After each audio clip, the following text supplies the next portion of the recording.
Today we are moving with conditional sentences. Conditional sentences means, first of all, you got to understand what is conditional sentence. Conditional sentence means where you have one condition, शर्त होती है जहां, right? शर्त means यदि or if. Before condition, if you want to talk to anybody, you talk either in present or in past or in future. Present is present, means whatever time is going on, that is the present time. Past time is imagination. So there will be two types of imaginations. One imagination in the past and another imagination in the future. So there can be two imaginations, future imagination and the past imagination.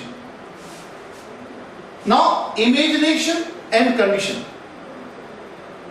We are thinking about the future. Future के बारे में सोच रहे हैं और condition भी लगा है. So there can be two conditions, as I told you. There are two sentences. There are two conditions. First of all, when both the sentences are in future or when both the sentences are in past. Now, both the sentences are in future means when you are thinking about future imagination. See, future is already imagination. Future क्या है? Imagination है. कल्पना ही तो है. Isn't it? तो जब आप future के बारे में सोचते हैं, तो in that case when both the sentences are in future, that's a future imagination. And when both the sentences are in past, it means when you think about past, which is already over, that imagination is called the past imagination. So let's see here first of all when the future imagination is here. Now in conditional sentences there are two sentences. One sentence is sentence with a condition, that's called if clause sentence, and another sentence is a resultant sentence or the sentence showing the result. दो sentences होते हैं. एक sentence जिसमें यदि होता है, अगर. अब अगर शर्त लगाई गई है उसका कुछ रिजल्ट भी तो होगा.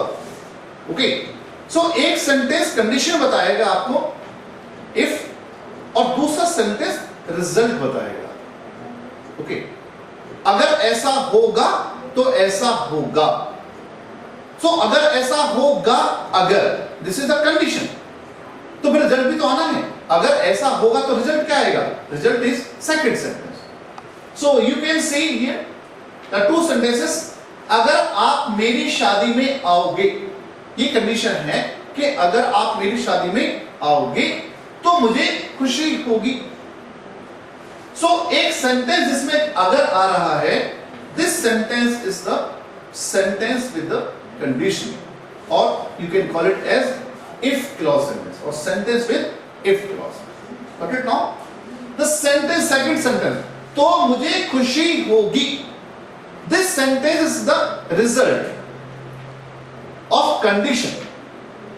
So this sentence will be called the resultant sentence. Now you can see that both the sentences are in future. आओगे, खुशी होगी.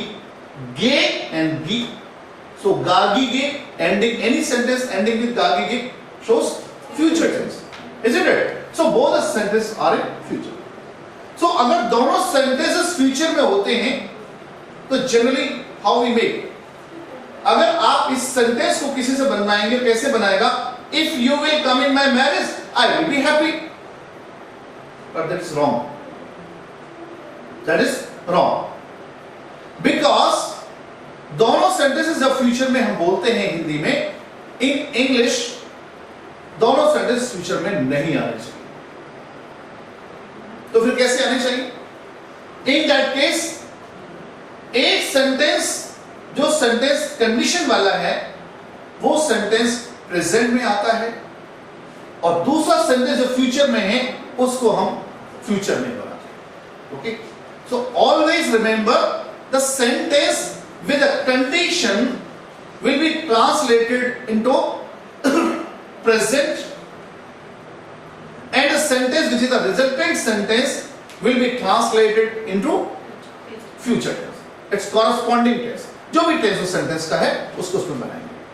ना एक sentence और है, अगर आप संभल कर ड्राइव करेंगे तो कभी एक्सीडेंट नहीं होगा. अरे अगर आप संभल कर ड्राइव करेंगे तो कभी एक्सीडेंट नहीं होगा. रिमेंबर, ये भी एक इमेजिनेशन है फ्यूचर के लिए. You're suggesting someone, आप किसी से बता रहे कि ध्यान से चलना, अगर आप संभल कर चलेंगे तो एक्सीडेंट नहीं होगा. ये कल्पना है फ्यूचर की, अभी तो हुआ नहीं है ऐसा. Okay, you are just advising, you are just suggesting. So rules are here. Sentence with if clause, it means this sentence is translated into corresponding present tense. Now what is the meaning of corresponding present? Please understand this term, corresponding present. Now see here, अगर आप मेरी शादी में आओगे और अगर आप संभल कर ड्राइव करेंगे, now both the sentences are in future indefinite. Yes or no? So future indefinite को हम लोग present indefinite में बनाएंगे. This is the meaning of corresponding present.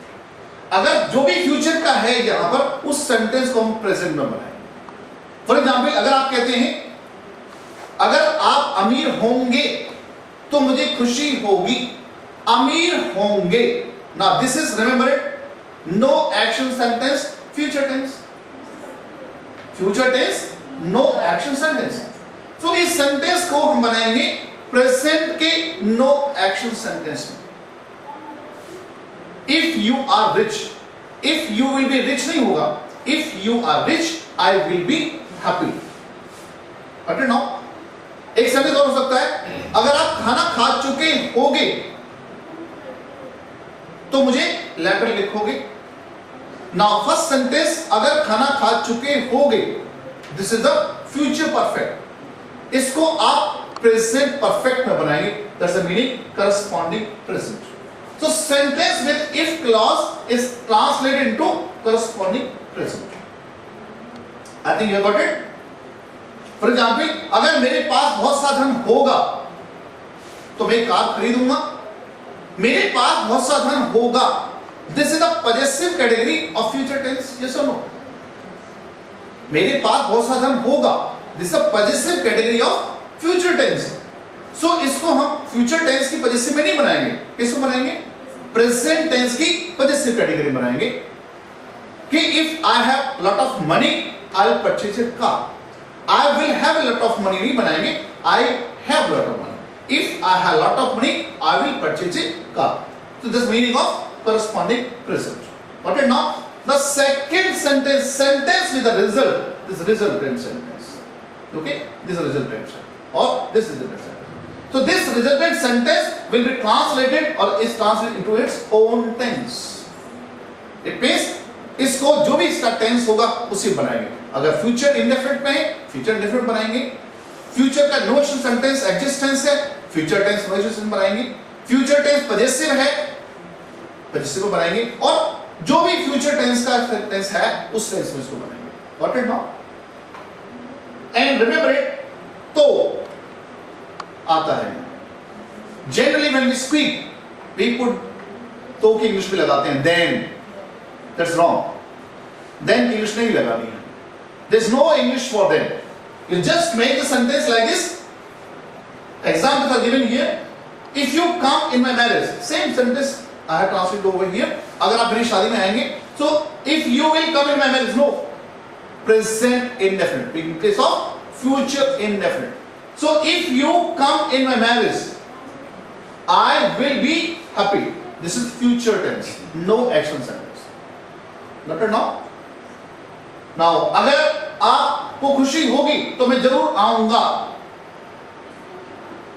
Future indefinite. अगर आपको खुशी होगी, future tense, no action sentence. अगर आपको खुशी होगी, इसे future tense, no action sentence. Yes or no? जरूर आऊंगा, again future tense. So this is future no action, this is future indefinite. Got it now? So this will make it present no action. Will not make sentence like this. अगर आपको खुशी होगी, if you will be happy. No. If you are happy. So if you are happy, I will surely come. Okay, तो मैं जरूर आऊँ. Got it now? This is present tense, no action, and this is future indefinite. I think by this time you might have understood the conditional sentences where both the sentences are in future. Just remember, when both the sentences are in future, the sentence with the result, the sentence with the condition, will be translated into its corresponding present. Future tense का no action है, possessive है, indefinite है, continuous है, perfect है, perfect continuous है. Same present का हो जाएगा.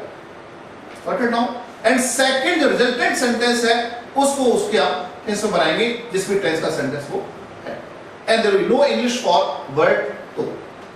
इसके लिए कोई इंग्लिश नहीं. Got it now? Now the second condition comes when both sentences are in past. जब दोनों sentences past में होते हैं. Past imagination. Now this is called the past imagination. अब past में imagination क्या होती है? The sort of regret होता है, एक पछतावा होता है, और past action कुछ नहीं होता. जो past हो चुका वो तो बीत चुका, वो तो अब नहीं. उसके लिए क्या कहेंगे आप? अगर ऐसा होता तो ऐसा हो जाता, अगर ऐसा होता तो ऐसा हो जाता. See, वो ऑलरेडी बीत चुका है. That is already over. Got it now? तो उसको कैसे बनाएंगे? तो sentence with if clause is translated into corresponding past. Remember, sentence with if is translated into corresponding present. And here, sentence with if is translated into corresponding past. Because यहाँ present की imagination थी, इसलिए present में बनाया गया था. यहाँ पर past की imagination है, ये past में बनाया गया. Got it now? The resultant sentence is translated into its future tense in past form. Future tense की past form में बनाएंगे आप उसको. यहाँ पर देखिए, resultant sentence with is translated into its own tense, it means future tense. लेकिन यहाँ future tense का past form हो जाएगा, because हम past की imagination कर रहे हैं. Are you getting? For example, अगर आप अमीर होते तो मुझे खुशी होती. अगर आप अमीर होते तो मुझे खुशी होती. अगर आप इसको ही मान के चलिए कि ये सेंटेंस अगर आप अमीर होंगे तो मुझे खुशी होगी. Are you getting? मैं समझाने के लिए आपको समझा रहा हूं कि अगर आप इसको सेंटेंस को यह पे ले लीजिए कि जब दोनों सेंटेंस फ्यूचर में अगर होंगे कि अगर आप अमीर होंगे तो मुझे खुशी होगी, तो उस टाइम क्या करेंगे? इसको प्रेजेंट में बनाएंगे, इसको पास्ट में बनाएंगे. यस और सॉरी फ्यूचर बनाएंगे. यस और नो? अब इसको आपने जब ये पास्ट का है, इसको मैं क्या बनाया? देखिए यहां पे लिखा हुआ पास्ट टेंस नो एक्शन. ये प्रेजेंट नो एक्शन बनता. अगर फ्यूचर में होता तो किस में बनता? प्रेजेंट नो एक्शन हो जाता, तो इसका पास्ट नो एक्शन हो जाएगा. सो इफ यू वर रिच. हाँ, एक चीज और ध्यान रखिए, इसमें चाहे सब्जेक्ट यू हो, चाहे सब्जेक्ट आई हो, ही हो, शी हो, चाहे सब्जेक्ट सिंगुलर होता है या प्लूरल होता है, सभी के साथ में आपने हेल्पिंग वर्ब लगानी. ऑलवेज रिमेंबर, चाहे सब्जेक्ट सिंगुलर है चाहे सब्जेक्ट प्लूरल है, सभी के साथ में आपने helping verb no action sentence में वर्ब को यूज करें. आप वॉज को यूज नहीं करें. ओके, फॉर एग्जाम्पल, अगर मैं अमीर होता तो I was rich. No, if I were rich. What it? If अगर वह अमीर होता तो he were rich. What it now? So अगर आप अमीर होते, so if you were rich, because ये सेंटेंस नो एक्शन सेंटेंस है. एंड जनरली रिमेंबर, इसको सेंटेंस को गलत बनाते हैं. They always make wrong because they are not aware how to make the sentence. This is no action sentence in past form. So past form की helping verb was और verb होती है. यहां पर verb लगाएंगे. So if you were rich, I would be happy. Now will का would कर दिया गया है. remember, अगर ये future होता तो हम क्या करते? If you are rich, I will be happy. Now are का वर्ब हो गया है एंड विल का वुड हो गया। तो future tense in past form, no action. I think I am quite clear. Second sentence you can see, अगर तुम परीक्षा पास कर लेते तो मैं तुम्हें यूएसए भेज देता। पास कर लेते, कर लोगे, again you can go back. अगर पास कर लोगे, फ्यूचर टेंस प्रेजेंट में बनाना है, प्रेजेंट इंडेफिनिट, यस और no. Now this is past indefinite, इसको पास्ट इंडेफिनिट बनाएंगे। भेज देता, भेज दूंगा, फ्यूचर, पास्ट का फ्यूचर फॉर्म या फ्यूचर का पास्ट फॉर्म बनाना। So if you passed the examination, if you passed this examination, past indefinite tense in place of present indefinite, this is the past indefinite tense. I would send you USA, will का would हो गया है, I would send you USA. I think I'm quite clear. Next sentence you can see mentioned over here, past indefinite and future indefinite. अगर मैं picnic पर जाता तो तुम्हें जरूर ले जाता। जाता पास्ट, वहीं से कंपेयर कीजिए दोबारा से, जाऊंगा, if I will go, I will go नहीं, इफ आई गो तो आई गो नहीं, आई वेंट, पास्ट मिल जाएगी इसको, आई गो, आई वेंट। तो if I went on picnic, I would surely call you, right. If I had gone to picnic, अगर मैं picnic जाता। अब इसको सेंटेंस को हम लोग डिफरेंट तरीके से बना सकते हैं, ये और तरीका बताया गया है। एक तरीका तो ये है कि इसको आप पास्ट इंडेफिनिट में बनाइए और इसको आप फ्यूचर कॉरेस्पॉन्डिंग में बना दीजिए पास्ट फॉर्म में। तो यहां आपने देखा है, if I went on picnic I would surely call you, this is the future, this is past indefinite and this is future in past form, future indefinite in past form. Now if के साथ में आप इसको past perfect में बनाइए, ये past indefinite है, इसको पास्ट परफेक्ट में बनाइए। पास्ट परफेक्ट में कैसे बनाएंगे? इफ आई वेंट की जगह क्या हो जाएगा? If I had gone, are you getting? So if I had gone on picnic, okay, I would have surely call you. अगर आप इसको परफेक्ट में बना रहे हैं तो इसको भी परफेक्ट फॉर्म में ले जाएंगे, future perfect in past form. Will have का क्या हो जाएगा? वुड हैव हो जाएगा। This is the future perfect in past form. What is now? Remember, एक चीज और ध्यान रखनी है, अगर ये सेंटेंस अकेला आता है, if I had gone to picnic, okay, in that case इसका मीनिंग होगा मैं पिकनिक पे जा चुका था। और अगर आप इफ के साथ में लगा रहे हैं, if I had gone on picnic, ये सेंटेंस एक में कभी नहीं आएगा। इस सेंटेंस के साथ में इस रिजल्टेंट सेंटेंस का होना जरूरी है। रिमेंबर इट, हमेशा ध्यान रखिए। इट मींस जब भी कंडीशनल सेंटेंस आएगा, दो सेंटेंस उसमें जरूर होंगे, एक सेंटेंस से कंडीशनल सेंटेंस नहीं बनता। तो कहने का मेरा मतलब यह है कि अगर आप कहते हैं आई हैड गॉन ऑन पिकनिक, इसका मतलब हुआ कि मैं पिकनिक जा चुका था। और अगर आप कहते हैं कि if I had gone on picnic, इसका मतलब अगर मैं पिकनिक जाता। Are you getting? सिर्फ एक वर्ड ऐड हो रहा है लेकिन सेंटेंस का मीनिंग बिल्कुल चेंज हो रहा है। आई हैड गॉन ऑन पिकनिक, मैं पिकनिक जा चुका था। And if I had gone on picnic, it mean अगर मैं पिकनिक जाता। What is now? So I would have surely call you, मैं आपको जरूर बुलाता। तो आप इस तरह से बना सकते हैं, पास्ट इंडेफिनिट में भी बना सकते हैं और इसको पास्ट परफेक्ट में भी बना सकते हैं, इसको फ्यूचर परफेक्ट में बनाएंगे। लेकिन कंडीशंस के आप चेंज मत कीजिए, रिमेंबर इट, इसका कॉम्बिनेशन मत बिगाड़ दीजिए। ऐसे मत कर दीजिए कि आप इन्हें इसको तो प्रेजेंट पास्ट इंडेफिनिट बना दिया और इसको परफेक्ट में लेंगे, नहीं। अगर इसमें वर आ रहा है या फर्स्ट पास्ट इंडेफिनिट आ रहा है, इसको भी आप क्या करेंगे? पास्ट इंडेफिनिट में, फ्यूचर इंडेफिनिट में रखेंगे, पास्ट फॉर्म में।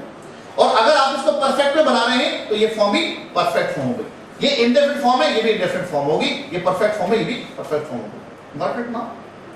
Now the last one is had I gone on picnic, okay, so had I gone on picnic means ये आप देखेंगे सेंटेंस इंटरोगेटिव सेंटेंस है या नहीं है?